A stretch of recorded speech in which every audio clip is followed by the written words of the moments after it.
표선지 정비 사업을 하시게 되면은 여러분들이 가장 문제점인 불법을 하고 있어도 이행 강제금 유예를 받습니다. 이 사실을 보여드리고 표선지 정비 사업이 여러분들이 생각하는 것처럼 그린벨트에서 정말 최초의 그러한 여러분들한테 정말 복된 사업입니다 라는 걸 보여드릴 수밖에 없었어요. 그래서 어떻게 했습니까? 저희가 돈은 나중에 받겠습니까? 보세요. 이렇게 다 받으셨잖아요. 저희가 이거 확실히 모든 거 다 후불로 하겠습니다. 저희는 절대 사기꾼 아닙니다. 의심하지 말고 여러분 다 받은 거예요. 이렇게 해서 이렇게 엄청난 내용들을 여러분 확인해 보시면 다 있습니다. 이렇게 해서 어떻게 했습니까? 제일 처음에 11월 29일 날 한 달 40일 남겨놓고 최초로 김제도 우리 위원장님이시죠. 연령 13,000 신청을 했던 겁니다. 이렇게 신청을 하고 했더니 바로 부산시에서 뭐라고 그랬습니까? 강서구청에서 보안을 떨어졌는데 뭐라고 그랬습니까? 미음산단에 가는 사람은 이중 특혜라고 그랬죠. 무슨 특혜였습니까?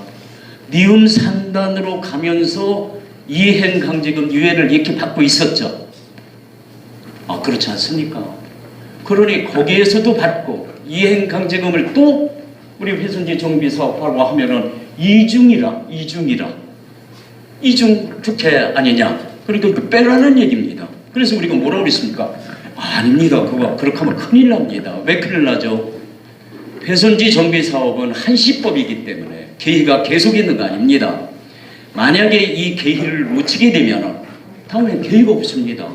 그러니 나중에 가더라도 일단은 신청을 받아 주십시오라고 공문을 계속 연기를 해서 그래서 이렇게 한 겁니다. 그렇게 해서 이 보안 연기 신청을 한 거예요. 그리고 마지막 날 보시는 것처럼 404명에 무려 49만 제곱미터 서류가 이 정도예요. 이 정도. 이렇게 신청을 한 겁니다. 이렇게 신청했겠죠. 네. 그러는데 그로부터 어떻게 했습니까? 바로 그렇게 해서 마감이 되자마자 이제 공문 문제를 해결해야 되죠. 그래서 저희가 국토교통부 그리고 법제처 그리고 많은 변호사들 보십시오. 이렇게 해서 절대로 이중 특혜가 아니다. 이중 특혜가 아니면을 확인시켜 드렸습니다. 3개월 동안. 이 엄청난 내용들이 있습니다. 그래서 그 해 3개월 뒤에 3월 30일 날 정확하게 11월 달까지 4개월 만에 오케이 사인을 받아서 이러한 일들을 받아서 미음산단으로 가는 사람도 회선지 정비 사업을 할 수 있다라는 결론을 만들어내는 겁니다. 예. 그렇게 해서 그 다음에 어떻게 됐습니까? 그렇게 해서 이제 저희는 이제 부산의 이제 강서구청에 이제 관계자들, 관계부서에 전부 협의를 시작하는데 솔직히 말씀드려서 잘 기억하시는지 몰라도 부산에서는 말이죠. 팀장하고 과장 그리고 그 건축과에 그리고 팀장은 공로 연수를 가서 임준형이라고 하는 직원 한 사람은 있었습니다. 뭘 합니까 솔직히. 그래서 저희가 수도권에 사례가 이렇습니다. 그러면서 하나 가르쳐 줘가면서 임준형 주무관을 가르쳐 가면서 7개월 만에 이렇게 보완을 다 끝냅니다. 이렇게 해서 끝나게 되는 겁니다. 7개월 만에. 그 다음에 어떤 일이 벌어졌습니까? 부산시에 딱 올라가니까 부산시에서 뭐라고 그랬습니까? 국토교통부에 고자질했죠. 뭐라고 그랬습니까? 우리가 알고 보니까 날짜가 시효가 지났습니다. 2020년 12월 말일까지가 한시법이었으니까 시효가 지났습니다. 이제서 가지고 왔습니다. 그리고 두 번째로 내용을 보면 아까 사진에서 본 것처럼 엄청난 양이죠. 그렇게 서류를 꾸며 가지고 가는데도 부산시에서 뭐랍니까? 쳐다보지도 않았습니다. 그러면서 뭐라고 그랬습니까? 아주 내용이 조악해가지고 협의를 볼 수가 없을 정도입니다. 이렇게 한 거예요. 그러니까 그 내용을 들은 국토교통부에서는 뭐라고 그랬습니까? 그러면 안 되지라고 이렇게 결론을 내린 거예요. 이게 언제입니까? 2021년도 11월 달입니다. 그때서부터 우리는 어떻게 했습니까? 이제 이 얘기, 여기까지 이루어진 내용이 여러분들이 들고 있는 뭐예요? 이거 이 책 한 권이에요. 책 한 권. 집에 가셔서 요거 나눠드렸으니까 요게 1권입니다. 지금 말씀드린 이 정말로 정말 그 소설과 같은 이 얘기들이 이 속에 다 들어있습니다. 한번 보십시오. 예, 그렇게 해서 이제 또 지리한 싸움이 또다시 시작되는 겁니다. 어떻게 했습니까? 저희가 보시는 것처럼 강서구청장, 그리고 부산시 국토부 권익위원회 감사원, 심지어는 우리 그 김도욱 국회의원에 이르기까지 무려 얼마예요? 2년 3개월 동안에 또 책이 한 권입니다. 여기 여러분 드린 거예요. 이게 보면은 전부 이러한 요로에 진정도하고 민원을 내렸던 겁니다. 그렇게 해서 가는 곳마다 얘기를 하고 그래서 드디어 금년 3월 11일 날, 그죠? 금년 3월 11일 날 권익위원회에서 어떻게 했습니까? 국토교통부는 부산 강서 회순지 정비 사업을 이행하라고 하는 그런 결정이 떨어져요. 금년 3월 11일. 여러분 말이 그렇죠. 이 내용들을 한번 뭐 안 보셔도 돼요. 하나하나 보면 거저되는 일이 어디 있습니까? 중앙정부를 상대로 해서 그렇습니다. 한마디만 말씀드릴게요. 한마디만 말씀드릴게요. 여러분들도 생각나실지 몰라도 금년 4월 달에 감사원에 감사 신청을 했죠. 저희가. 그랬더니 그 감사관이 뭐라고 그러지 아세요? 뭐라고 그러냐. 세상에 부산 강서는 회선지 정비 사업을 신청하면서 어떻게 그렇게 공무원 복이 가는 데마다 없느냐는 얘기예요. 정말입니다. 그렇습니다. 그렇게 정말 만들어낸 것이 오늘입니다. 그렇게 해서 전에는 이거 한 번만 보시면 이 내용들이 얼마나 어렵습니까? 이렇게 했는데 저희한테 들어온 얘기는 여러분 잘 아시죠? 뭡니까? 여러분 너무 많이 들으셨을 거예요. 무슨 얘기입니까? 3년 동안이나 되도록 지휘사업단에는 한 일이 없다는 얘기예요. 안 그렇습니까? 그럼 누가 했습니까? 이런 거. 이거 한 사람은 누굽니까? 이렇게 민원을 넣고 모든 관계 요로에 다 찾아가면서 그쪽에서 정말 대놓고 심지어는 국토교통부 같은 거 홍보하는 것을 우리가 굉장히 막았습니다. 왜 그러죠? 국토교통부는 중앙 공무원들이에요. 밥만 먹으면 법률 가지고 하는 사람입니다. 우리가 준비가 안 되면은 일을 더 그르칠 수 있는 겁니다. 그래서 교통부에서 어떤 일이 벌어졌습니까? 잘 아시잖아요. 장관의 도장이 찍힌 것을 우리는 바꿀 수 없습니다. 라는 결론만 듣고 왔어요. 그 이후에 제가 갔죠. 제가 가서 설명을 하니까 국토교통부 담당관이 뭐라 그래요? 민원인이 아니지 않느냐는 게 저더러. 말을 하니까 막어요. 무슨 얘기냐? 회선지 정비 사업에 우리만큼 잘하는 데가 어디 있느냐? 그러면 막는 걸 제가 강행을 해서 했습니다. 그랬더니 바로 사무관이 딱 메모하고 딱 하면서 제가 말미에 뭐라고 그랬습니까? 국토교통부의 그 결정적인 잘못을 얘기했던 거예요. 아무 소리 못하죠. 그러니까 그 사무관이 쪽지 하나를 딱 내모는 게 뭐였어요? 사실은요, 아까 말씀드린 부산시에서 이렇게 올라왔습니다. 그 얘기예요. 그래서 여러분들하고 가서 부산시 앞에 가서 데모하고 이의를 제기했던 겁니다. 아시겠습니까? 그렇게 이게 다 풀어간 겁니다. 자, 이제 그 다음에 어떤 일들이 벌어졌느냐. 이게 전혀 그냥 된 게 없습니다. 이 문제 정말 기가 막힌 일이죠. 그러면 이제서부터 3월 11일이니까 하라니까 99%가 된 겁니다. 일이 정확하게 말씀드려서 99%가 일이 됐다니까요. 그러면 이제 마지막 남았어요. 국토교통부에 올리기만 하면 되는데요. 여러분 정말 사실이죠. 제 얘기. 3월 11일 날 권익위원회 의결이 나는 날 어떤 일이 벌어졌습니까? 여러분 아시죠? 추진위원이 너무 일이 지지부진하니까 경비나 이런 것들을 쓰기 위해서 여러분들이 몇몇이 모여가지고 정확하게 얘기하면 11명이 모였죠. 그래가지고 어떻게 했습니까? 추진위원이라고 결성했죠. 추진위원회가 뭡니까? 일이 잘 안 될 때 최초에 그 일을 잘 되게 하기 위해서 결성을 한다든가 가다가 지금처럼 어려울 때 이거의 어떤 서포터 역할을 하기 위해서 만드는 게 추진위원이죠. 그래가지고 여러분들 한 4, 50명이 30만 원씩 걷었던 그 모임 얘기하는 겁니다. 그 추진위원이에요. 그 추진위원회 몇몇 사람들한테 3월 11일 날 어떻게 했습니까? 바로 11일 날 정관이 추진위원회 정관이 잘못됐으니까 정관을 고치겠습니다 하고 안건을 제시하고 몇몇 분한테 전화를 해가지고 12일 날 위원장은 김재도 위원장 참여도 안 했는데 위원장 싹 교체해버렸죠. 제 얘기 뭐가 틀립니까? 그렇게 하고 어떻게 했습니까? 4월 2일 날 어떻게 했습니까? 강서 구민홀을 빌렸습니다. 4월 2일 날. 그래가지고 심지어는 강서구청 공무원 몇몇 가지 초청을 해가지고 한 80명 가까이 모였었죠. 거기서 무슨 얘기했습니까? 딱 두 가지 얘기였었죠. 첫 번째 얘기가 뭡니까?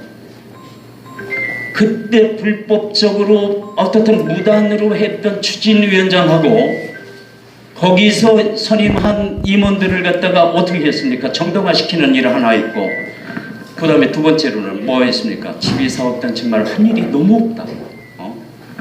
그러니까 그 비난하는 일이었었죠. 여러분 기억나시죠? 4월 2일입니다. 그러고 나서 그 다음에는 어떡합니까? 4월 23일이었죠. 20일 경과한 4월 23일입니다. 4월 23일 날 어떤 일이 벌어졌습니까? 세상에 드디어 업체를 교체하기 위해서 다른 업체를 불러들였어요. 이 표순지 정비 사업하는 업체가 5개 있습니다. 그런데 묘하게 정말 그 업체는 여러 가지 말썽들이 있었어요. 뭐 정말입니다. 조금 더 편해야 할 생각이 없습니다. 그래서 그 처음에 했던 그러한 대표까지 또 교체가 되었습니다. 좀 심하게 말씀드리면 도망갔습니다. 그런 업체입니다. 그 업체의 사업 설명회까지 했습니다. 23일 날. 잘 들어보십시오. 이것이 완벽하게 시나리오가 구성되지 않았다면 이런 일들이 이루어질 수 없는 거예요. 자, 그러는데 더 기가 막힌 노릇이 있죠. 여기에는 이거를 주도한 사람이 있는 걸 여러분 알고 계시죠? 거기에 또 뒤에 있는 사람들은 하나같이 6명이었습니다. 누군지 너무 잘 아시죠? 부산 해운대 센텀 지구에 있는 아파트 동대표 그리고 나머지 이 강서 지역이 아닌 이 7명입니다. 얼마의 땅을 샀습니까? 땅 사면 안 된다고 그랬죠. 불법, 무단 뭐 여러 가지 문제가 생길 수 있으니까 강서구청에서 2021년 4월 14일 날 공문까지 내려보냈죠. 이거 참 토지 매매에 있어서 각별하게 신경 쓰라고. 그 이후에 이거 산 것이 얼마죠? 여러분 잘 아는 대로 5,000평이 넘죠. 그리고 등기부등본에 나와 있는 그 금액이 얼마입니까? 채권 최고 금액이 153억입니다. 아시겠습니까? 이게 정상적인 일입니까? 정상적인. 좋습니다. 이렇게 이루어진 겁니다. 그렇게 해서 어떻게 됐습니까? 그 이후에 좀 보시면. 네. 여기서 중요한 거는 지금 현재도 그렇습니다. 법이 추진위원회하고 신청자 대표하고 다른 거예요. 이 회순지 정비 사업은 신청자 대표는 법으로 있습니다. 법으로. 업무 처리 규정이라는 게 있습니다. 업무 처리 규정 44조의 2항에 있습니다. 거기에 신청자가 2사람 이상이면 반드시 대표자를 결성하라고 법으로 되어 있어요. 그게 대표입니다. 그리고 반드시 규약을 하게 되어 있어요. 법으로. 그게 이제 이루어지는 거예요. 그래서 일체의 모든 공문들은 어디로 나가요? 추진위원회로 나가는 게 아니에요. 한번 보십시오. 모든 여러분 책자 보십시오. 책자에 관공서에서 있었던 일체의 모든 그 공문들은 전부 뭡니까? 신청자 대표로 나가는 거예요.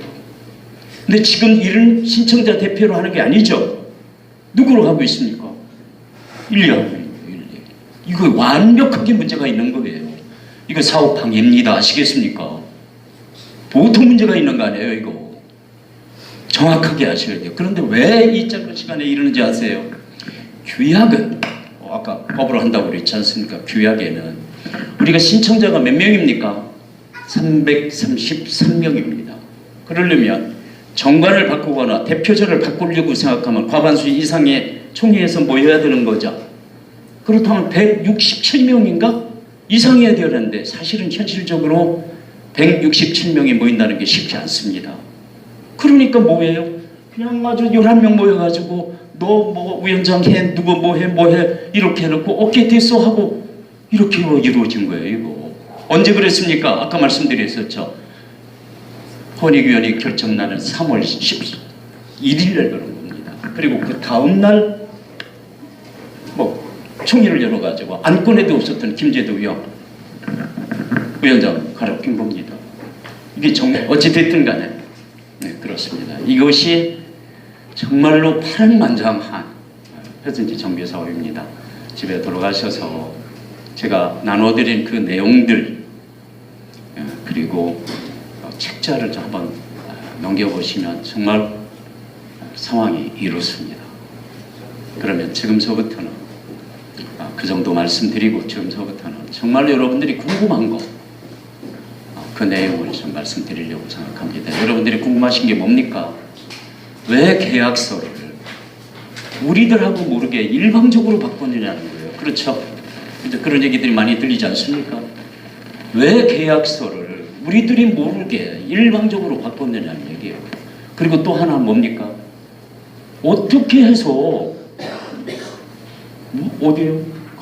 부산시나 이런 쪽에서는 뭐 협의가 완료가 된 것 같지 않은데 60% 돈을 받아내냐? 또 이런 얘기 아닙니까? 또 뭐 이런 것들이 그리고 왜 그렇게 여러 번 말이죠. 이 사업 설명이나 이런 상황을 좀 설명해 달라고 그렇게 얘기했는데 그런 걸 하나도 해주지 않느냐? 뭐 이런 얘기들이 가장 궁금한 게 안 그렇습니까? 그럼 첫 번째부터 제가 말씀드릴게요. 좀 내용이 지금부터는 조금 어렵습니다. 지금부터 내용이 이 내용은 일반적으로 설명하는 사람도 어렵지만 듣는 사람도 어렵습니다. 그래도 우리는 이 기회에 안 할 수는 없잖아요. 알 건 아셔야 돼요. 우선 제일 먼저 회선지 정비 사업이 뭡니까? 아주 쉽게 얘기할게요. 아주 쉽게 말씀드리겠습니다. 뭡니까? 창고 짓는 거예요. 맞습니까? 그리고 그 조건으로 창고를 짓기 위해서 30%를 공원 녹지를 조성해서 기부채를 파는 거죠. 아주 쉽게 말씀드려요. 그 얘기 아닙니까? 이런 걸 우리는 건물을 짓고 이렇게 하는 걸 뭐라고 그래요? 개발 사업이라고 하는 거예요.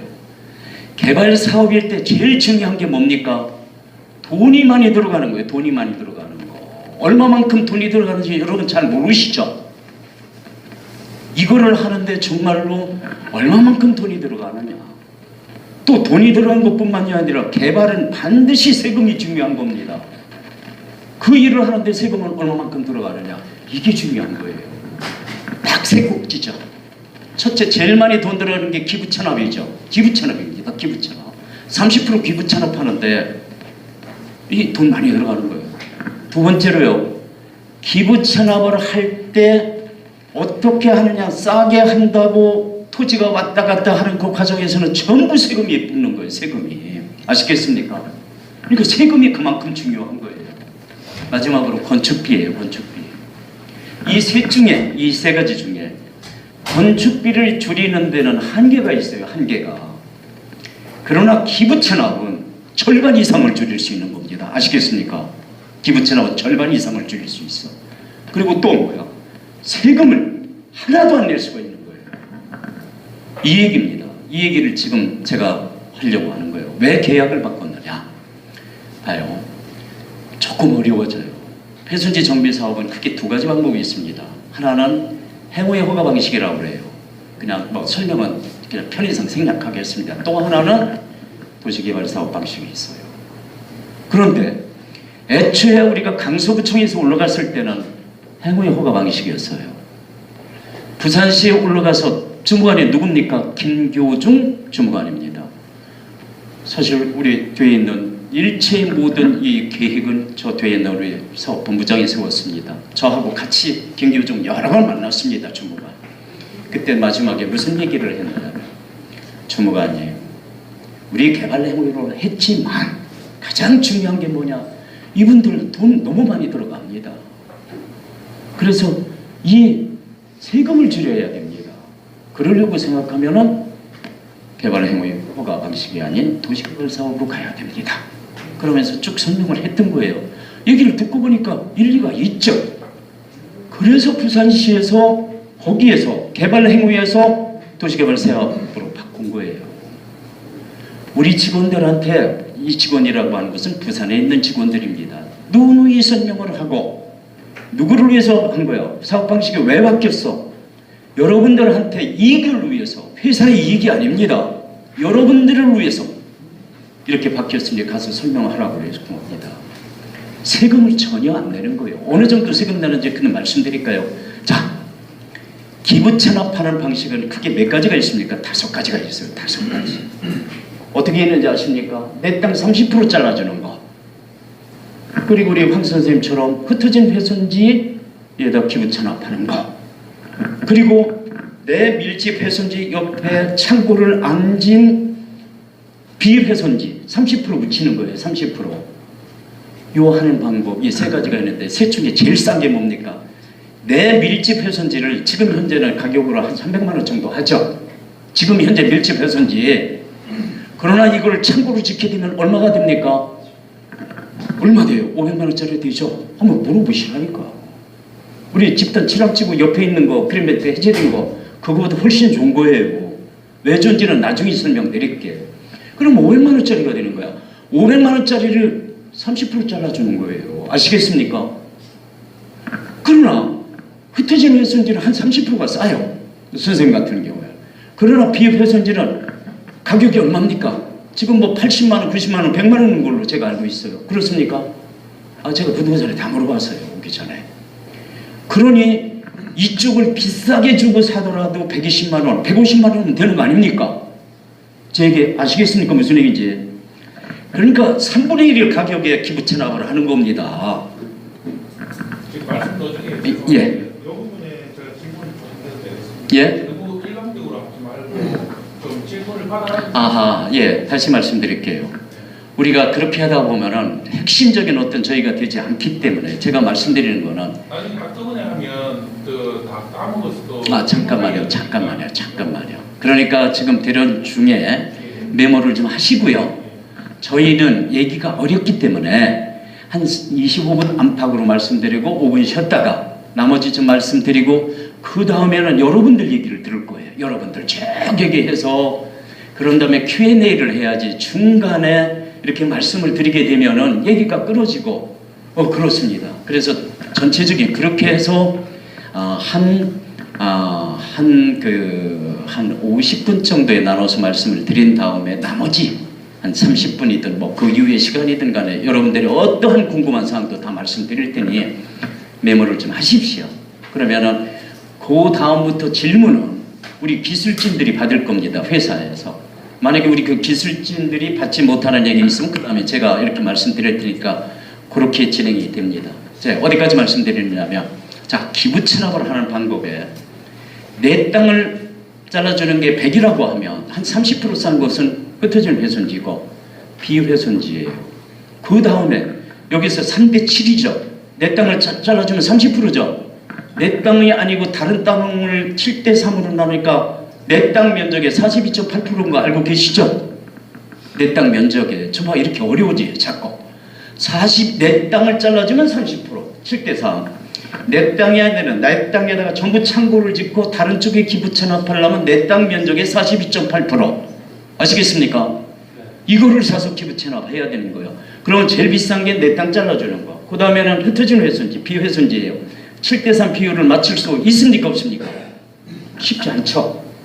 그러니까 흩어진 훼손지 일부 혹은 비훼손지 일부에 내 땅 조금 잘라주는 이 비율을 혼합으로 맞춰가는 거예요. 이렇게 한 경우가 있습니까? 없습니까? 거의 없죠. 그건 우리가 해드리는 거예요. 아시겠습니까? 그리고 마지막 하나 더. 공원 녹지로 조성된 그러한 부지를 내가 거기다가 공원을 조성해서 기부 체납하는 거 알고 계시죠? 네, 요쯤에서 말씀드렸는데 지금 여러분들이 아마 이걸 하고 있는데 이건 언어 도단이에요. 말도 안 되는 얘기입니다. 정말 여기에 큰 문제가 있어요. 단적으로 말씀드립니다. 말도 안 되는 얘기예요. 정말 몰라도 이렇게 모르는 경우가 어디 있어? 여기에 큰 문제들이, 그리고 제일 비쌉니다. 시간이 있으면 요만 두서 말씀드리겠습니다. 어쨌든 5가지야. 여기서 이제 문제가 또 생기는 거예요. 어떤 문제가 생기냐면, 잘 보십시오. 내가 내 땅에서 잘라주면 문제가 없는데 남의 땅을 사서 하려고 보니까 일단 남의 땅을 사야 되죠. 취득이죠. 그러면 파는 사람은 뭡니까? 양도죠. 안 그렇습니까? 그런데 이 양도를 하는 사람이 비싸게 준다고 팔 것 같아도 절대 안 파는 거예요. 왜 그렇죠? 잘 생각해 보시라니까요. 양도소득세가 땅 가격의 30-40%가 되는 거 알고 있죠? 그리고 너나 할 것 없이 내가 뭐를 가지고 있습니까? 근저당이 있잖아. 근저당. 물론 없는 사람도 있지만 근저당이 있으면은 못해도 땅 가격의 40-50%는 또 근저당 했죠. 맞잖아요. 한 이상 되면 항상 대통령도 생각합니다. 잠깐만요. 그렇게 하고 나서 보니까 내 손에 비싸게 받아도 남는 게 없죠. 그러니까 아유 나 안 팔래. 이 얘기 바로 나오는 거예요. 사고 싶지 않은 거예요. 그러니까 어떻게 해요? 정말로 비훼손지가 그렇게 쉽지 않은 거예요.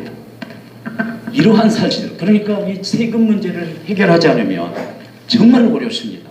어떻든 토지를 여기서 주고받거니 하고 하는 것도 이게 전부 양도예요. 토지 교환도 양도입니다. 소득세법 88조에 토지를 주거니 받거니 하는 것도 다 양도 취득이에요. 세금 문제가 엄청납니다. 아야 쉽게 얘기할게요. 여러분들 말이죠. 기부 체납하는 부지에 평당 한 거의 100만 원 정도가 세금이에요.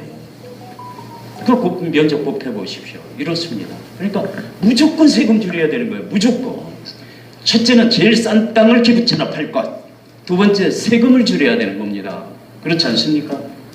이것이 우리가 그 기부 체납해야 되는 가장 큰 문제가 되는 겁니다. 예. 그 다음에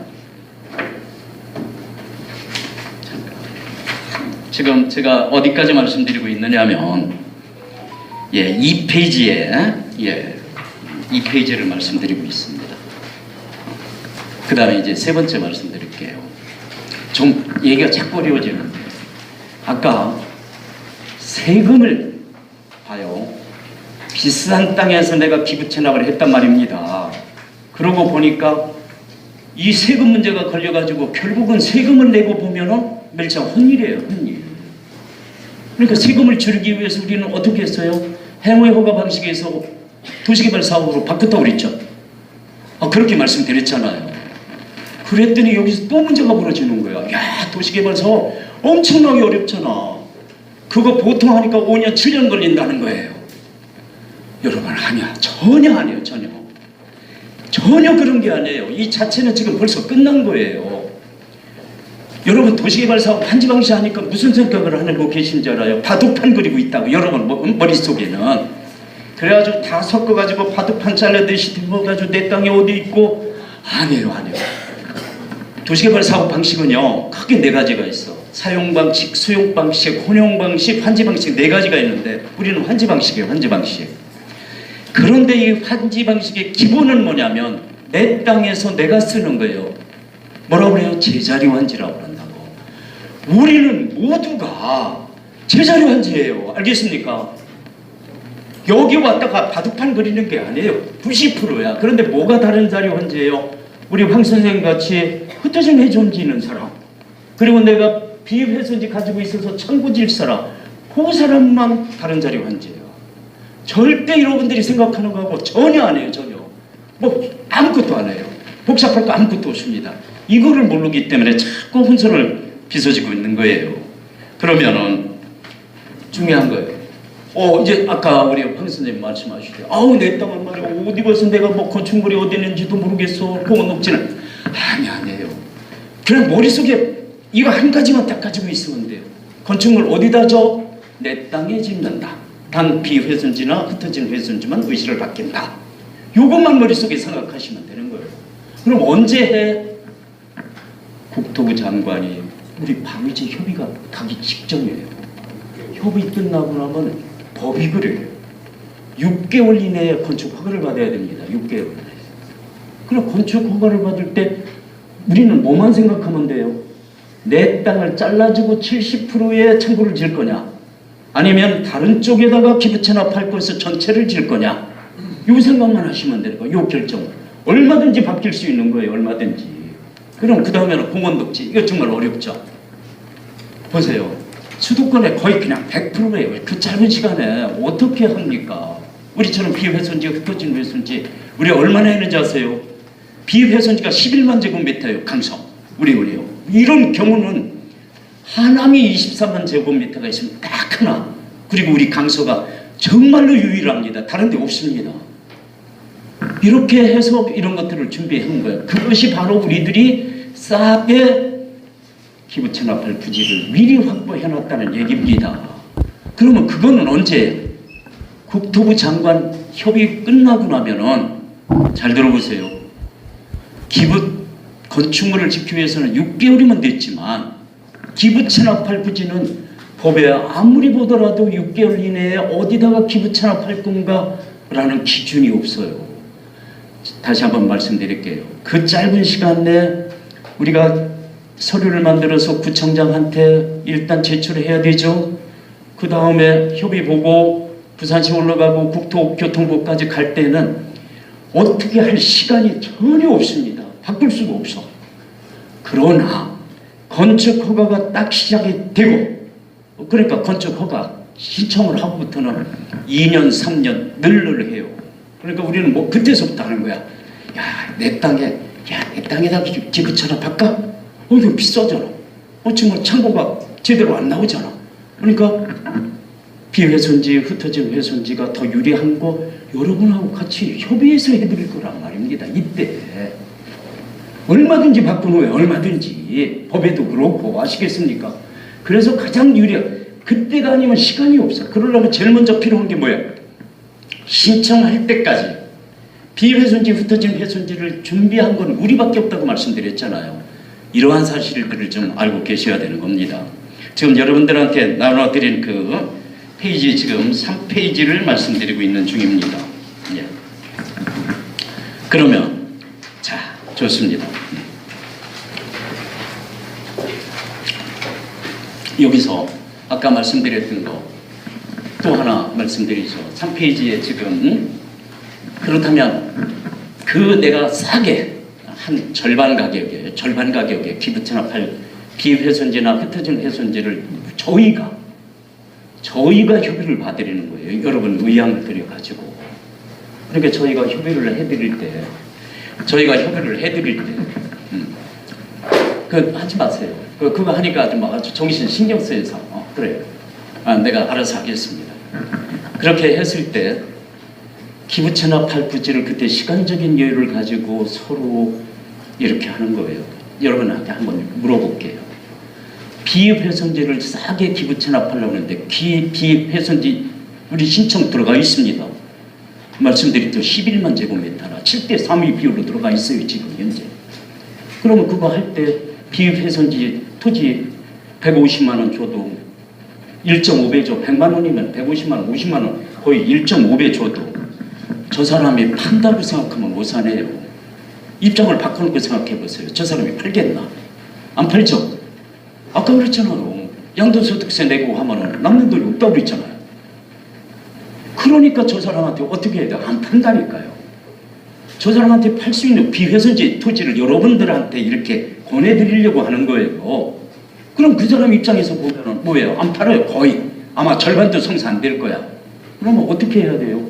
선생님, 저희가 선생님 창고를 짓게 해드릴게요. 비훼손지에다. 비훼손지 면적이 크지 않습니까? 그러니까 일부는 기부 체납할 부지로 팔고 나머지 그 돈 가지고 창고를 할 수 있게 만들어 드려서 수익률 모델 가이드라인을 딱 제시해야만 그때 저 사람이 오케이 합니다. 흩어진 훼손지, 우리 황 선생님한테 말씀드린 것처럼 유일하게 흩어진 훼손지에 들어갈 수 있는 것이 뭐예요? 밀집 훼손지에 공원 그 부지로 들어가거나 두 쪽, 세 쪽으로 창고를 못 지니까 이처럼 비훼손지를 확보했으니까 선생님이 들어갈 수 있는 거는 한 13군데입니다. 그 중에서 어떤 걸 선택하실래요? 그러는 거예요. 그렇게 해서 유일하게 흩어진 훼손지에도 우리가 창고를 칠 수 있다고 홍보 자료까지도 바로 보내드려서 여러분들 가지고 계시잖아요. 이렇게 해서 저희가 이렇게 할 거예요. 자, 그래서 결론은 어떻게 해요? 왜 바꿨습니까? 계약서. 왜 바꿨습니까? 여러분을 위해서 바꿨잖아요. 뭘로? 기부채나 아주 저렴하게 하려고. 그리고 세금 들어가니까 세금 깎아주려고. 이래서 세금 안 들어가는 겁니다. 이래서 바꿨어요. 정말로 100% 여러분들을 위해서 그랬는데 이 엄청난 일을 하는데 그럼 저희도 한 뭐 여러분들이 혜택을 받는 게 10%를 받아야 될 거 아닙니까? 아니었죠. 금액 그대로였습니다. 이게 박수 받을 일이지 이게 비난받을 일입니까? 정말로 막 안타깝고 말이죠. 막 굉장히 섭섭해요. 이 점 분명히 아주 이 시간을 빌어서 말씀드리죠. 그리고 어떻게 했습니까? 그 절대다수의 신청자분들이 얘기하는 거예요. 세상에 계약서 말이야 이렇게 바꾸고 나서 설명도 안 해준다고 거의 대부분이 그래요. 그럼 그냥 입이 새도록 그 설명을 드렸다는 거예요. 그러나 정작 여러분들은 무슨 얘기입니까? 아무 얘기도 못 들었다는 거예요. 정말 안타까운 일이죠. 여러분 아시지만 결론적으로 말씀드리면 어떠한 일이 있어서 부산 사무실을 임시적으로 폐쇄하고 부산 임직원들 전부 그냥 해고 조치했습니다. 그러한 이유 중에 극히 일부분이기는 하지만 어떻게 해서 신청자들이 컴플레인이 이렇게 많고 그리고 계약서를 그렇게 위했는데도 오히려 본말이 전도돼가지고 전혀 얘기를 못 듣었다더니 책임을 물어야 되지. 물어야 될 거 아닙니까? 그것도 이유 중에 하나였어요. 그리고 이게 바로 계약서를 바꾼 일입니다. 다시 말씀드려서 전부 여러분을 위해서 그랬던 겁니다. 두 번째로 어떻게 해서 60%를 받았느냐? 얘기를 듣자 하니 완벽하게 부산시 무슨 공원 정책관과 이런 쪽에는 안 됐는데 어떻게 해서 그걸 받았느냐? 이 부분이요 정말 안타깝습니다. 정말 어려운 얘기입니다. 제가 말씀드릴게요. 회수지 정비사업 법 가지고 하는 겁니다. 법입니다. 법. 그린벨트법. 더 정확하게 얘기하면 개발제한구역이 지정돼 관리관한 특별조치법 4조의 2에 일시적으로 만든 거예요. 4조의 2에 대한 거기에 대한 제4항, 5항, 6항을 알아야만 됩니다. 그래야 이게 풀려요. 그래서 좀 조금 어렵지만 요 얘기만 하고 조금 한 5분 동안 쉬겠습니다. 요 얘기 조금 어렵습니다. 자, 토지 소유자가 하는 거 아닙니다. 토지 소유자, 시행자, 신청, 통보, 협의, 적합 인정, 필요 인정. 이 어려운 단어는 이거 반드시 법에 나온 얘기예요. 법에 나온 거. 이거 이해하셔야 돼요. 이거 이해하지 않으면 그 다음에 우리 그 계약서 내용 이해 못해요. 조금만 설명드릴까요? 토지 소유자가 모두 다 신청하는 게 아니에요. 토지 소유자들이 그린벨트 토지 소유자들이 훼손지 정비 사업을 할 수 있는 7개 조건을 갖춰서 서류를 갖춰가지고 시장군수구청장에 신청하는 사람을 시행자라고 하는 거예요. 얘하고 다른 겁니다. 그러면 이렇게 해서 신청을 하면 구청장이 가만히 있는 거 아니죠? 들어온 서류들 점검할 거 아닙니까? 점검을 해가지고 뭐가 부족합니다. 뭘 보완하세요. 수정하세요. 언제까지 안 하면 반려시킬 거예요. 이런 거를 여기서 이게 통보라고 그러는 거예요. 그죠? 그런 거예요.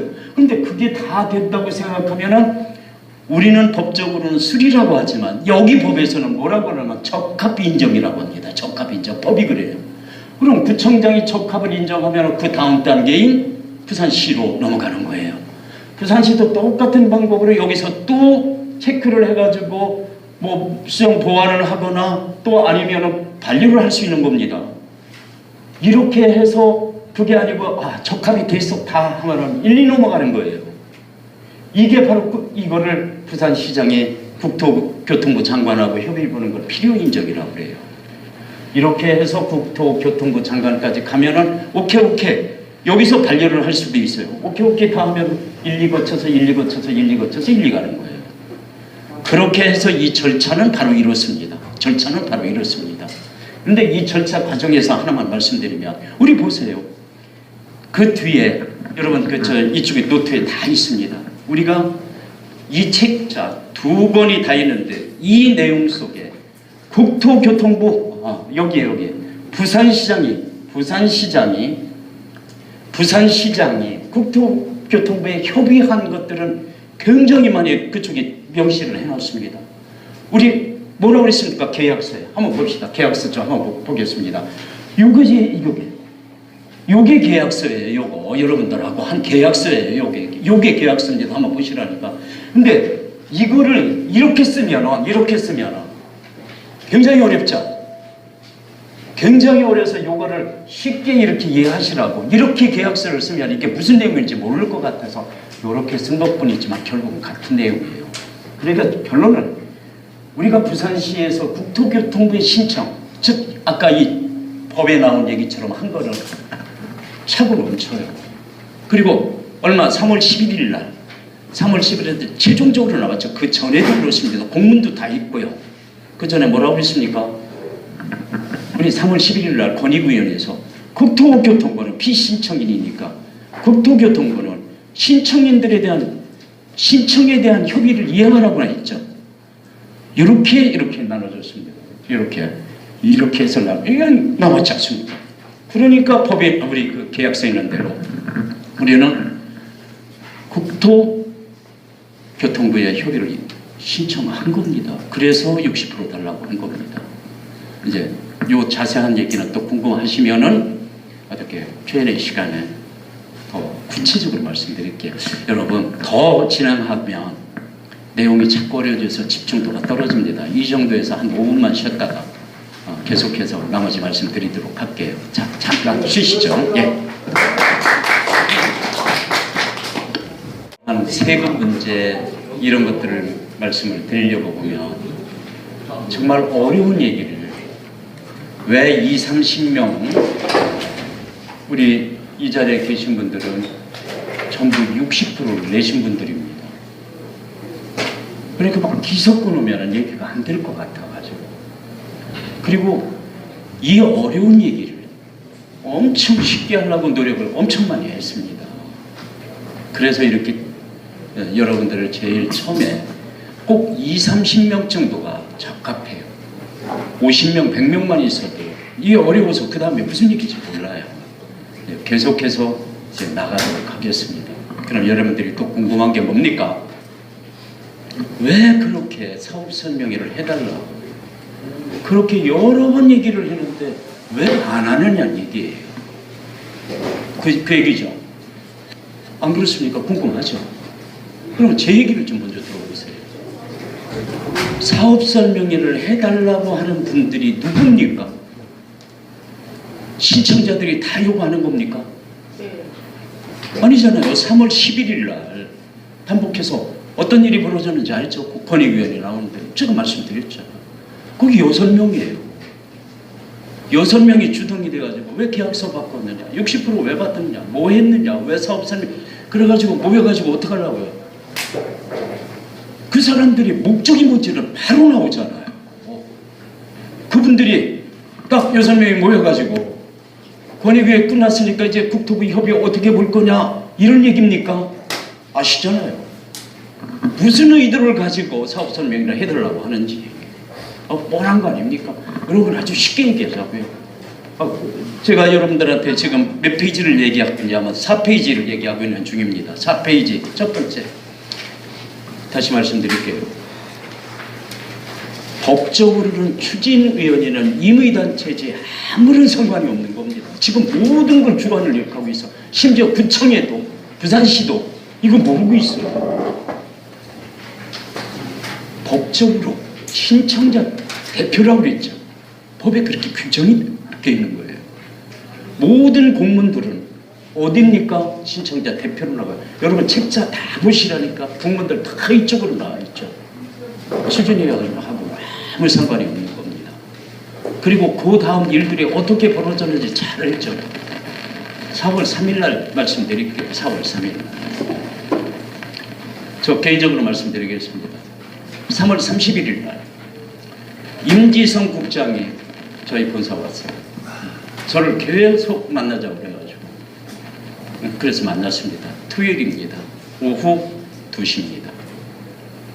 제가 메모장을 딱 이렇게 해서 지금 뭐 보여드릴 수 있습니다. 나는 임국장 이 일련의 사태 뭘 가지고 있느냐? 모든 것은 김재도 위원장 내쫓고 전 표현도 그렇게 했습니다. 메모도 다 그랬습니다. 그 다음에 이 사업을 박탈하려고 하는 것을 나는 알고 있다. 이 주도권을 누가 그래서 더 이상 이 일은 진행할 수가 없다. 이 일은 더 이상 진행할 수가 없다.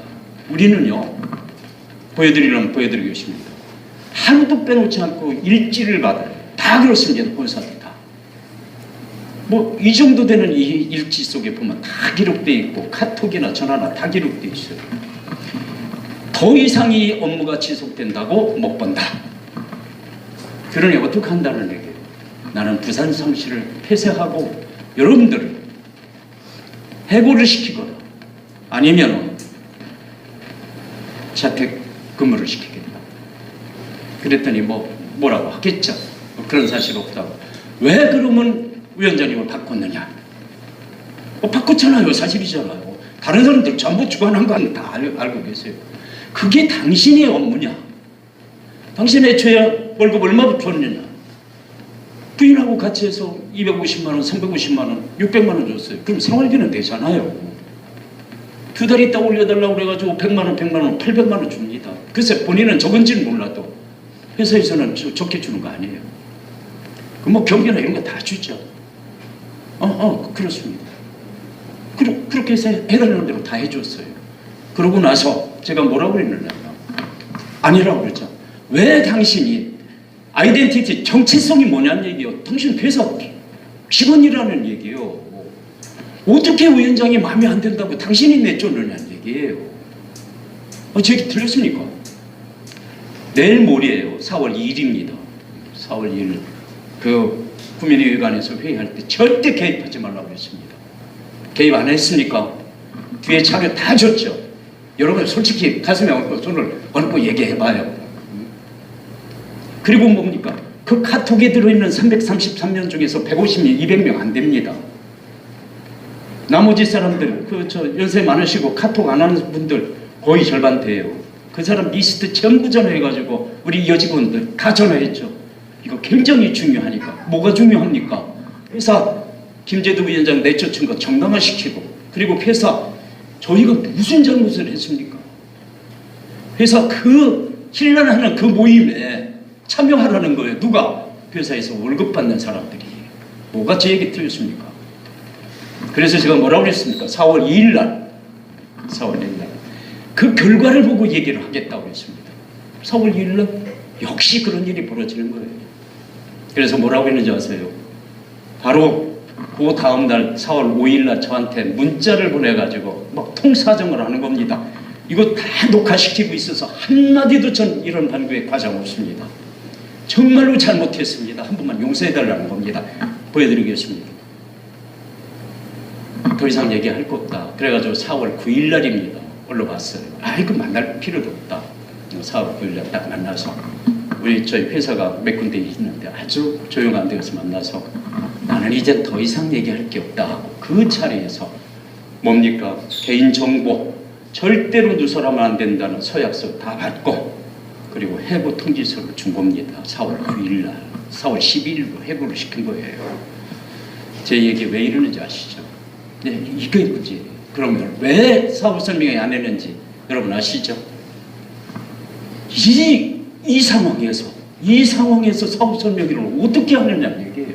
누가? 다른 사람도 아니고 회사 직원이 이러고 하는 건데 누구를 앞세웠습니까? 그 6명 앞세워서 그런 거 아닙니까? 여러분 잘 보시면 다 나오잖아요. 이게 세상 살다 이런 경우가 어디 있습니까? 김재도 위원장님이 스트레스 보통 받은 게 아니에요. 지금 병원에 입원하시죠. 어제 퇴원하려고 그랬는데 아직 퇴원 못했어요. 뇌경색이랍니다. 그래가지고 막 스트레스 받고 또 뭡니까? 이 피 붉게 하는 거 이 치료 받고 있어요. 저도 70평생 이처럼 스트레스를 받아본 적이 없어요. 배신도 이런 배신은 없습니다. 이 세상 천지 어떻게 이럴 수가 있느냐는 얘기예요.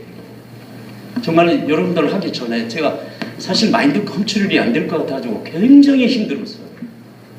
네, 다소 뭐 여러분들 뵈서 이렇게 했지만 정말로 가슴 아픈 일입니다. 이렇게 해서 사후 설명회를 못했던 겁니다. 좀 알고 계십시오. 예. 거기까지가 제가 말씀드리는 4페이지입니다. 예. 그래서 어떻다는 얘기입니까? 향후 계획에 대해서 말씀드릴게요. 요거는 좀 읽겠습니다. 예, 5페이지에 한번 봐주십시오.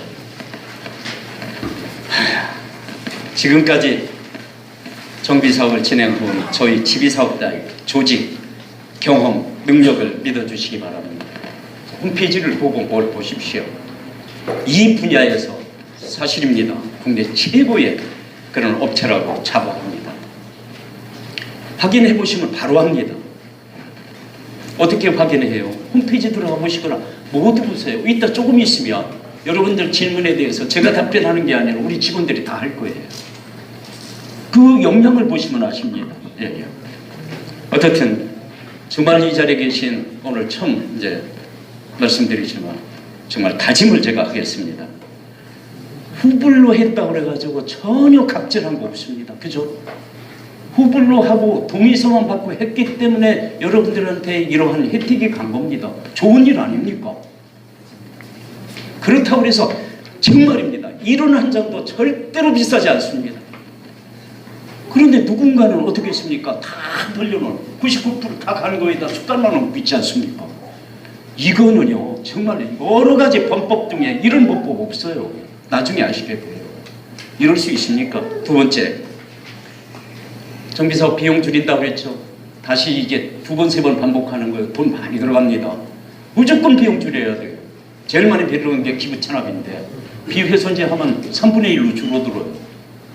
그렇게 하려고 그러면 세금이 그럼 몇장 혼일이지. 세금 내면 세금 안 내는 방법이 두 가지 있어요. 하나는 아까 얘기했던 도시개발사업의 환지방식, 또 하나는 별도로 좀 어렵기는 해요. 조세특례제한법 32조에 중소기업 간 통합에 의한 이것도 세금을 안 내요. 어쨌든 이런 것까지 완벽하게 준비해 놨어요. 세금 내면 멀쩡 한 일이니까. 그리고 그 다음에 뭡니까? 이제 세 번째 보죠. 사업에 필요한 돈 많이 필요하죠. 사실 일군은행하고 조인을 해서 여러분들한테 많은 지원을 해드릴 겁니다. 정말입니다. 절대로 과장 아닙니다. 그리고 처음부터 이제까지 정말 여러분들을 위해서 일해왔어요. 절대로 회사의 어떤 이익을 앞세워서 한 거 없습니다. 만약에 제 모든 걸 걸고 약속드리겠습니다. 그 얘기입니다. 끝으로 이제 끝에 아니라 이제 이 얘기가 여러분들이 좀 꼭 주의하셔야 되고 또 기억하셔야 될 점입니다. 저희요 지비사업단 절대로 이 사업 포기 못해요. 아시겠습니까? 이쯤 되면 박수 한번 치셔야 되는 거 아닌가?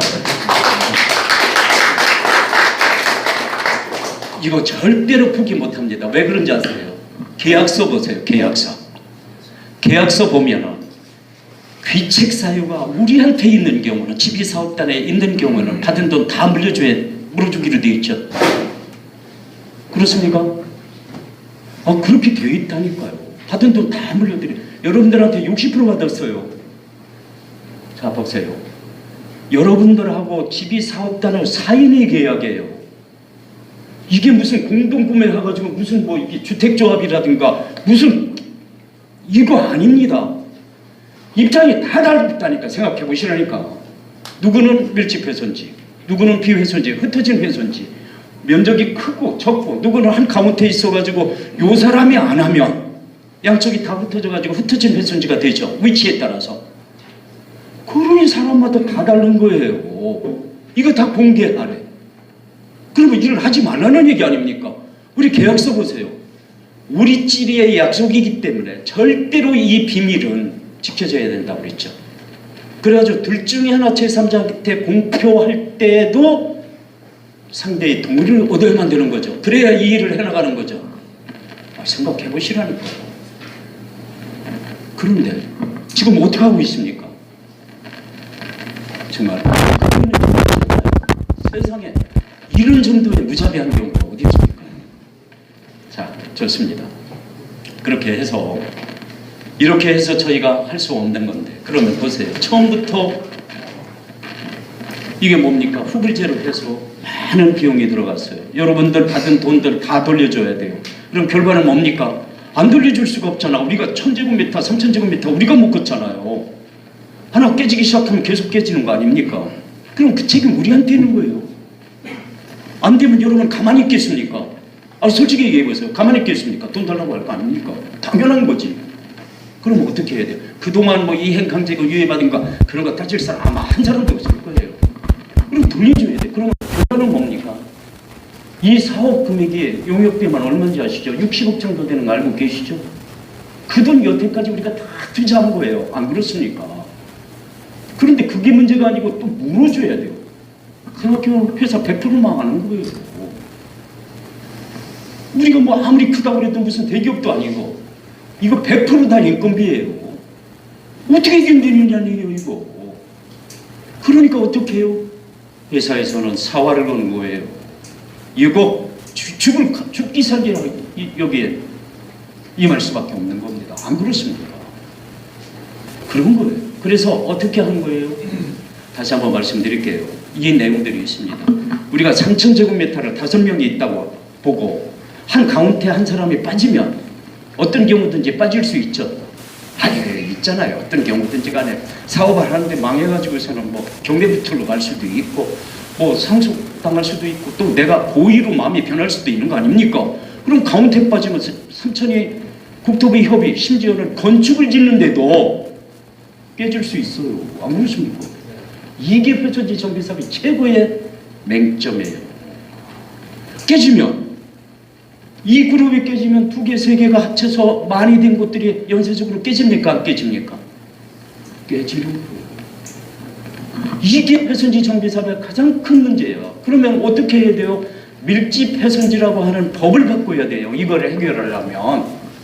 그러면 여러분 법 바뀌는 거 못 바꿔. 왜 그래요? 이 법은 시효가 지난 법이에요. 시효가 지났어. 2020년. 시효가 지난 법을 국회의원들이 바꿔준다? 그러나 우리는 어떻게 해서 미리 알았기 때문에 비회선지, 흩어진 회선지를 미리 준비했을 뿐만이 아니라 333인 42만 제곱미터를 한 자리에 모았으니 가다가 3000제곱미터가 깨졌어. 예를 들어서.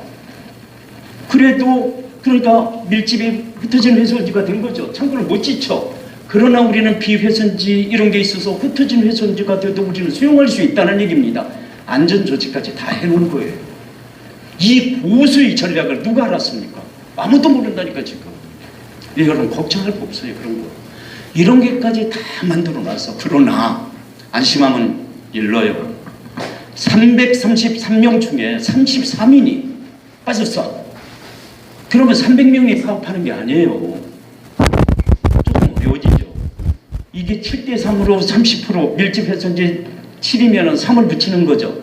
11만 비회선지 붙였다고 그러죠. 회선율이 떨어지니까 이게 깨지기 시작하는 거예요. 알겠습니까? 회선율이 떨어지면 이게 비회선지가 깨지기 시작하는 거야. 비회선지가 깨지면 흩어진 회선지 우리 황 선생님이나 이런 경우에 들어갈 수 있는 위치가 상실이 되는 거야. 그럼 그것까지 깨져. 그러면 연쇄 파동이 나오는 거야. 이게 보통 어려운 일이냔 말이에요. 이게 정말로 어려운 일이에요. 그러나 거기까지 생각해서 저희가 준비를 다 해놨잖아요 지금. 그러니까 여러분들은 걱정하실 것도 없이 그냥 거의 다 된 거예요. 그러니 어떻게 해야 돼요? 어쩔 수 없이 딱 하나예요. 우리가 가다가 잘못되면 돈 물어줘야 되잖아. 그러면 여러분들도 변심하면 안 되는 조항이 있잖아요. 맞잖아요. 만약에 변심을 고의로 변심을 하면 어떡하라고 그랬어? 여러분들로 인해서 깨지는 다른 사람들의 손해배상 물어주라고 법이 되어 있다니까요. 규약에 되어 있으니까. 그렇지 않으니까 안전조치가 안 되잖아. 그래서 결론은 뭐예요? 여러분과 우리는 죽을 때까지, 이 사업 끝날 때까지 한 배를 탄 거예요. 그렇다면 그게 콧낀 거 아니냐? 계약서 내용 보십시오. 혹시라도 여러분들이 요구하면 계약 바뀌게 돼 있죠. 이러한 내용인 겁니다. 절대 노예 계약 아니에요. 혹시라도 그렇습니다. 이 사실을 좀 여러분들이 좀 완벽하게 알고 계셔야 돼요. 이제 끝으로 이제 이런 말씀드리고 끝으로 여러분 이 아주 하찮은 그리고 여러분한테 이제 DM을 바로 보낼 거예요. 어떻게 보여요? 이러한 내용. 지금 말씀드린 이러한 내용을 자세하게 DM으로 보내는 겁니다. 우리가 지켜야 될 의무, 또 여러분들이 해야 될 의무. 이거 지금 저쪽에 온 업체 얘기할 것도 없습니다. 뭐가 중요해요? 여러분들이 규약을 어겨가지고 저쪽하고 이중 계약을 한다든가 또 이중 동의서를 자꾸 하는 순간에 어떻게 됩니까? 우리 사업은 그냥 파탄이 나는 거예요. 파탄. 생각해 보십시오. 그러면은 계약 위반이고 그러니까 이건 사업을 더 이상 진행할 수가 없어요. 그러려면 어떻게 해야 돼요? 굉장히 고민해요. 그 고민을 어떻게 하는지는 우리 끝나고 나서 여러분 Q&A 시간에 여러분 의사를 듣고 어떤 중지를 좀 모아보려고 합니다. 끝으로 좀 꼭 말씀드리고 싶은 게 있어요. 여러분, 배순지 정비 사업에 문제점이 있죠. 하나가 깨지면 전체가 깨지는 거예요. 그런 리스크가 굉장히 큰 거예요. 그러기 위해서 나를 위해서 그런 것들을 생각하셔야 되고 잘 생각해 보시오. 배순지 정비 사업 그린벨트 풀립니까? 안 풀립니까? 안 풀리죠. 그린벨트 그대로 있어요. 그러면 뭐를 해야 돼요? 우리는 물류창고를 짓는 거예요. 법이 그렇습니다. 그러면 물류창고가 뭔지 제대로 아시는 분들이 사실은 별로 없죠. 그러면 물류창고를 제대로 아셔야 돼요. 자, 내 땅에 30%를 이제 기부 체납한다고 합시다. 30%를 잘라주면 70% 남잖아. 그 70%의 건폐율 60%의 용적률 120% 되면 되잖아. 그 산수나 그런 거예요. 산수나. 실지는 건축물을 효율적으로 지키기 위해서는 30% 잘라주면 절반 잘라주는 거나 마찬가지예요. 잘 생각해 보세요. 물류창고로서 효능이 있습니까? 없습니까? 없어요. 물류창고는 물류창고 다 와야 되는 거예요. 그럼 어떻게 해야 돼요? 어떻게 해서인지 물류창고를 제대로 알아야 되는 거예요. 그러면 어떻게 돼요? 물류창고가 적어지겠죠? 여러분 무조건 물류창고 아무리 많이 쳐도 목장용지나 원실이나 이거 500제곱미터 150평 미만이에요. 안 그렇습니까? 법이 그러니까 잘라주면은 이론적으로 100평지치만 실질적으로 효율적으로는 7, 80평밖에 안 되는 거야. 7, 80평은 물류창고가 아니라니까 기능으로. 그럼 어떻게 돼요? 나중에 짓고 나서 준공하고 나서 뭘로 바뀌어? 제조업으로 바뀌거나 그죠? 또 아니면 다른 쪽에 임대를 주더라도 또 아니면 도소매업이나 용도를 위반하겠죠. 건축법의 용도가 몇 가지예요? 28가지죠. 법이 바뀌어가지고 지금 30가지로 늘어났죠. 그러면 창고로서 쓰지 않으면 우리 지금 동식물 시설을 다른 걸로 쓰는 것처럼 용도 위반입니까? 아닙니까? 용도 위반이에요. 그러면 동식물 시설은 가격이 싸니까 그래도 한 2, 3억밖에 안 나왔단 말이에요. 이행강제님이 그렇게 무섭잖아요. 그러나 물류창고를 짓고 나면 죄송한데 차 세대만 조금 이동을 해주셔야 될 것 같습니다. 그 차나가 183호의 9950번 차주분이랑 그리고 인피니티 18가의 3825번 차주분이랑 184가의 2568번 그 세대만 좀 이동 부탁드리겠습니다. 예, 계속 말씀드리겠습니다. 예. 그러면 어떤 문제가 벌어져요? 그린벨트에서 회수지 정비 사업하면 모든 게 만사가 다 통하는 줄 알았더니 이게 용도 위반이라고 해서 우리 동식물 위반이잖아요. 동식물 시설. 이제는 물류창고가 적어놔서 물류창고 용도 위반이 되어버린 거야. 그럼 가만히 있으면 누가 가만히 있어요? 옆에 사람들이 고자질하는 거 아시죠? 아이 맞잖아. 그러고 이행강제면 몇 배가 더 커지는 거예요. 얼마나 지겹습니까? 그러니까 우리는 어떻게 해요? 이유야를 막론하고 법을 지켜야 돼요.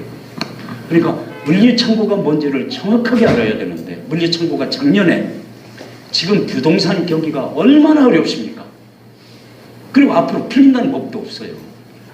딱 하나 물류창고가 도시 속에 그린벨트 속에 있다고 그러면 대박이에요. 대박. 어느 정도 대박인지 아십니까?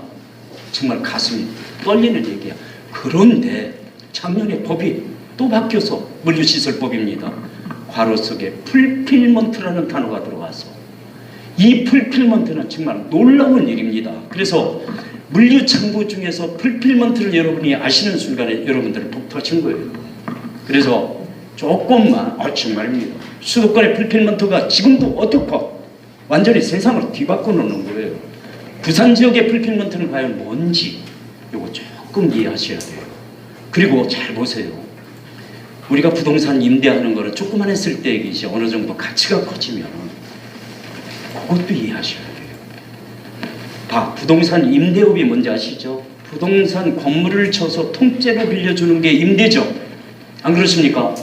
창고업은 뭡니까? 그럼 창고업은 우리는 원래 창고를 지니까 창고업을 할 거 아닙니까?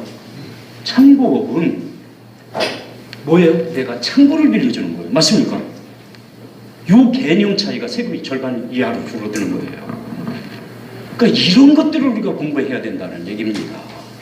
우리가 남아있는 이런 부분들이 시시콜콜하게 뭐가 어떻다 계약을 왜 바꿨느냐 뭐 이거는 정말 여러분들이 해야 되는 거는 이런 것들을 해야 되는 거예요.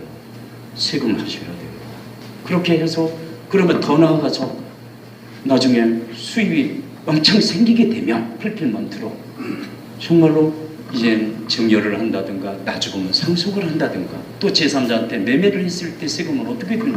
정말로 이런 것들이 해야 되는 부분이 기존의 어떤 레벨을 완전히 뛰어넘는 정말 새로운 어떤 그 각도에서 자기를 재조명하고 세상을 읽는 그러한 어떤 사업 계획을 수립하는 것이 정말로 여러분들이 해야 될 일입니다. 그래서 한 10분입니다. 10분 여러분들 앞으로 해야 되는 우리 직원이 한 10분 풀필먼트가 어떤 거고 얼마만큼 가치가 있고 수익이 얼마나 되고 우리가 얼마만큼 차별화되는지 이 얘기를 여러분들한테 말씀드리고 이어서 말씀드린 대로 Q&A를 할 겁니다. Q&A는 여러분들이 정말 궁금하신 거 뭐든지 질문하시면 돼요. 그리고 우리 직원들이 다 답변할 수 있습니다. 그래 우리 직원들의 역량도 좀 한번 보시고 저희 얘기는 여기서 일단 마무리 짓겠습니다. 여러분 정말로 고맙습니다. 네, 안녕하세요. 저는 지배사업단의 김도경 과장이라고 합니다. 반갑습니다. 네, 그러면은 시작해 보도록 하겠습니다. 회손지 정비 사업, 도시물류, 풀필먼트 센터, 그리고 물류 터미널 분석에 대해 말씀드려 보겠습니다. 아시다시피 앞에서도 그 이커머스 물류센터, 즉 아시다시피 쿠팡, 알리익스프레스, 지금 시대가 요구하는 엄청난 관심과 투자금들이 한국에 들어오고 있습니다. 보시다시피 지금 이거는 오토스토어입니다. 오토스토어는 창고의 면적을 4분의 1로 줄이고 효율을 2배로 늘리는 물류 로봇 자동 창고 시스템인데, 만약에 이 오토스토어가 설치된 물류 창고의 월 창고 임대료는 자그마치 평당 최소 35만 원에서 평당 110만 원까지 받을 수 있다고 보고 있습니다. 그렇다면 이 물류시설, 아까 대표님이 말씀하셨다시피 현재 우리가 회손지 정비 사업을 통해서 신축하고자 하는 물류창고는 단순한 창고가 아닙니다. 이 진정한 의미의 풀필먼트의 역할을 할 수 있는 물류창고인데, 현재 우리가 회손지 정비 사업으로 이루고자 하는 궁극적 목표인 도시물류센터인 것입니다. 그러면 조금 더 자세하게 도시물류에 대해서 말씀드려 보겠습니다. 이커머스란 온라인으로 상품을 거래하는 것을 이야기하는데, 이커머스는 가격과 편리성에 엄청난 장점을 가지고 있어서 이미 오프라인을 넘어섰고, 지금 보시다시피 그 국내에 2026년에는 300조의 시장이 형성될 것이라고 보고 있습니다. 그리고 보시면은 지금 한국의 이커머스, 즉 쿠팡, 네이버는, 쿠팡 같은 경우는 2021년도에 네이버를 제치고 이커머스 시장 및 점유율 1위를 했고, 신세계는 3조 5천억 원이라는 돈을 투자했지만 사실상 순위 경쟁에서도 보이지도 않고, 롯데온도조차 여기에 경쟁에서조차 끼지를 못했습니다. 결국 이 경쟁의 핵심은 가격보다는 물류창고의 속도에 있었습니다. 쿠팡이 엄청난 물류센터를 확보하고 이것을 기반으로 한 로켓 배송이 지금 이 이커머스를 석권하게 된 것입니다. 그러면 이번에는 조금 더 이제 자세하게 물류센터에 대해서 설명해 보겠습니다. 물류란 생산자에서 소비자에게 흐르는 물품의 흐름을 이야기합니다. 이걸 총 4가지 단계로 나누는데, 1PL은 생산자가 소비자에게 배송을 할 때 바로 직접 배송을 하는 것을 이야기하고, 2PL은 생산자가 소비자에게 배송을 할 때 자신의 회사를 이용하는, 즉 예를 들어서 현대 글로비스, 삼성전자, 로지텍, 3PL은 저희가 흔히 아시고 계시는 택배 회사입니다. 만약에 생산자가 포장된 상품을 퍼스트마일 소비자에게 보낼 때 퍼스트마일, 미들마일, 라스트마일 터미널을 거치게 되는데, 만약에 생산자와 소비자가 같은 지역에 있다 하더라도 결국 이 미들마일 터미널을 거치게 되는데, 그러다 보면 결국 불필요한 이동의 비용, 시간이 들어가게 되는데 사실 이건 낭비입니다. 그렇기 때문에 아마존이 최초로 4PL입니다. 풀필먼트라는 단어를 사용해서 이 풀필먼트 센터 자체에 상품을 적재해두고 주문 즉시 피킹 패킹해서 라스트마일 터미널을 거쳐서 소비자에게 배송을 하게 되는 것인데, 이렇게 되면 그 전 단계가 다 없어지면서 속도는 빨라지고 비용은 줄어들어 지금 현재 모든 이커머스들이 지금 이 풀필먼트를 사용하고 있습니다. 대표적으로는 바로 아시다시피 쿠팡, 그리고 이어서 네이버 풀필먼트 얼라이언스에 속하 있는 CJ 대한통운, 그리고 파스토, 그리고 신세계입니다. 이번에는 조금 더 자세하게 풀필먼트에 대해서 설명해 보겠습니다. 총 3가지가 있는데, 기존의 풀필먼트, 라스트마일 풀필먼트, 그리고 마이크로 풀필먼트입니다. 기존의 풀필먼트 같은 경우에는 계획관리 지역 또는 산업단지 지역에서 라스트마일 터미널, 아까 말씀드렸다시피 라스트마일 터미널을 거쳐서 소비자에게 가게 되는 것인데, 사실 이들의 한계점은 결국 새벽 배송, 내일 배송, 즉 속도를 더 줄일 수 없었고 비용을 더 줄일 수 없었습니다. 하지만 이와 반대로 라스트마일 풀필먼트는 도시 지역 자체에 풀필먼트 센터를 설치해 두고 주문 즉시 바로 배송이 가능한 꿈의 영역, 즉 바로 배송이 가능한 것인데, 하지만 현재 법적으로 사실상 설치가 가능하지는 않습니다. 그래서 이어서 이어진 게 바로 마이크로 풀필먼트입니다. 마이크로 풀필먼트 같은 경우에는 기존의 도심지에 있는 시설에 소품을 적재해 두어서 바로 주문 즉시 배송을 하는 것인데, 대표적인 업체가 바로 올리브영에 있습니다. 그러면 이번에는 풀필먼트 수도권 지역입니다. 수도권 지역의 풀필먼트 위치를 먼저 살펴보시자면은 지금 수도권과 상당히 멀리 떨어진 것을 보실 수 있습니다. 그렇기 때문에 신세계 같은 경우에는 이 기존의 그 새벽 배송, 당일 배송, 즉 라스트 마일 풀필먼트를 센터를 시행하기 위해 네오 프로젝트를 진행했습니다. 하지만 네오 프로젝트는 무산되고 말았습니다. 그리고 쿠팡은 또한 도시 물류, 수도권 지역 이내에 물류 창고를 사용을 했지만 이는 또 행정 처분 대상이었습니다. 그리고 이번에는 CJ 올리브영 마이크로 풀필먼트를 기반으로 한 매출을 보여드리면은 2023년 3조 8천억 600억 원이라는 엄청난 매출을 보여주고 있는 것이 바로 이 마이크로 풀필먼트를 사용하는 올리브영입니다. 결국 이렇게 분석을 해본 결과 새벽 배송, 내일 도착 보장을 벗어날 방법이 없었습니다. 즉 품목 그리고 시간의 한계에 막힌 것인데, 이 모든 한계의 벽을 허물어버린 라스트마일 풀필먼트 센터 훼손지 정비 사업만이 유일하게 가능한 것입니다.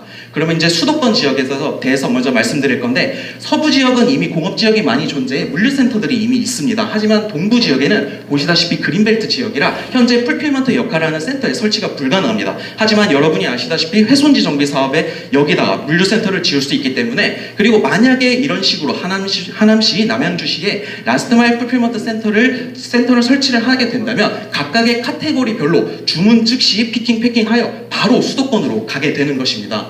그리고 또한 지금 현재 대표적인 이커머스들은 사실 개인 고객 상품 배송이 중점입니다. 하지만 라스트마일 풀필먼트 센터를 하게 된다면 개인뿐만이 아니라 식당, 마트, 공장 등등 물건이 필요한 모든 영역에 배송이 가능하게 되는 것입니다.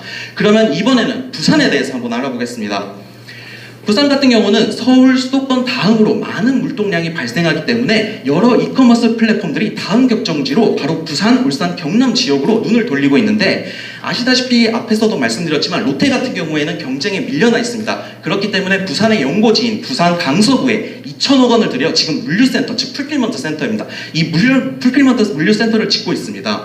그러면 조금 더 이제 부산의 물류에 대해서 말씀드리겠는데, 부산 같은 경우에는 1965년 이제 이후부터 계속해서 물류가 발전해 왔습니다. 그리고 부산, 울산, 창원 등 약 600만 명의 인구가 살고 있는데, 사실상 현재 풀필먼트의 역할하는 센터, 즉 소비자들을 위한 센터가 존재하지 않습니다. 그러나 아시다시피 물류센터를 지을 수 있는 곳은 엄청나게 사실 확보가 용이되어 있는 상태입니다.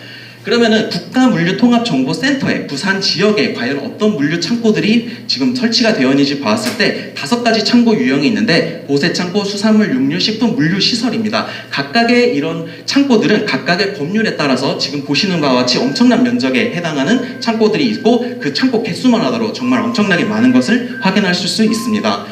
그리고 이제 또 보세창고가 조금 생소하실 수 있어서 보세창고에 대해서 말씀드리자면은, 사실 외국 화물을 보관하여도 관세를 부과하지 않고도 물품을 보관할 수 있는 건데, 나중에 국내에 옮겨졌을 때 세금을 부과하는 것입니다.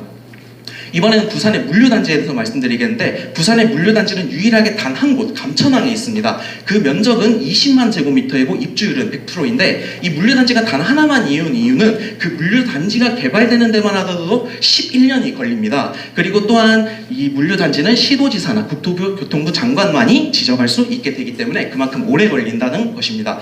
결국 그러면 회손지 정비 사업 저희가 뭐가 다른지를 살펴보겠습니다. 아까도 말씀드렸다시피 부산의 총 면적만 하더라도 43만 제곱미터입니다. 앞에서 보셨던 감천항 물류단지의 면적은 20만 제곱미터인데 그 2배가 넘는 면적입니다. 그리고 이미 부산에는 물류창고가 많이 있지만 부산, 울산, 경남 모든 지역을 도맡는 이 맥도의 위치는 사실 풀필먼트 센터로 엄청난 좋은 위치에 있다고 말씀드릴 수 있습니다.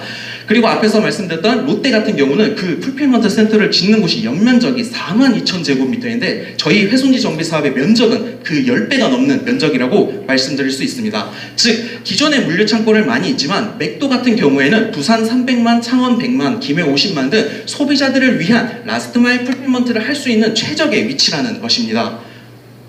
동시에는 또는 미래에는 화물 자율주행을 통해 수도권 터미널까지 즉시 이제 배송이 가능하게 되는 것이고 이렇게 된다면은 이커머스의 최후의 승자는 저희가 되면서 저희 사업단의 역할은 사실 그 단순히 토지 창고를 빌려주는 임차의 개념을 하는 것이 아니라 건축주 분들과 함께 라스트마일 풀필먼트 센터를 라스트마일 풀필먼트 센터, 즉 도시물류 사업을 함께 영위하는, 즉 여기와 보이는 것 같은 대기업 화주분들과 함께 사업을 진행하는 것입니다. 그러면 여기서 궁금하실 게 풀필먼트 센터, 즉 창고에 대해서 수익이 얼마나 나는지에 대해서 정확하게 좀 분석을 해봤습니다. 지금 주요 이커머스 플랫폼 같은 경우에는 대표적으로 아까 네이버 NFL이라는 곳인데 파스토에입니다. 파스토에는 팔레트 하나당 하루에 1,000원에 해당하는 보관료를 받고 있습니다. 그리고 이어서 로켓크로스 쿠팡인데 쿠팡 같은 경우는 60일 이전에는 보관료가 무료이지만 61일에서 90일 사이에는 하루당 3,000원, 91일 이후에는 하루당 5,000원의 보관료를 받고 있었습니다. 스마일 배송 신세계 같은 경우에는 원래 보관비가 하루에 1,000원이지만 그 회전율에 따라 5,000원씩 받고 있었는데 여기서 중요한 거는 이 만약에 저희가 창고를 지었을 때 렉을 얼마나 설치해서 보관을 얼마나 하냐는 것입니다. 그렇기 때문에 저희가 직접 견적을 내보았는데 여기서 나오는 계산이 중요한 게 아닙니다. 결국 얼마만큼 창고에 렉을 설치할 수 있으면서 저희가 보관료를 받을 수 있는가 보았을 때 결론적으로 직배송 터미널 시설 20%를 제외하고 통로 시설 50%를 제외하고 결국 렉 설치 면적이 30%라고 가정했을 때에 저희가 타당성을 계산해 본 결과입니다.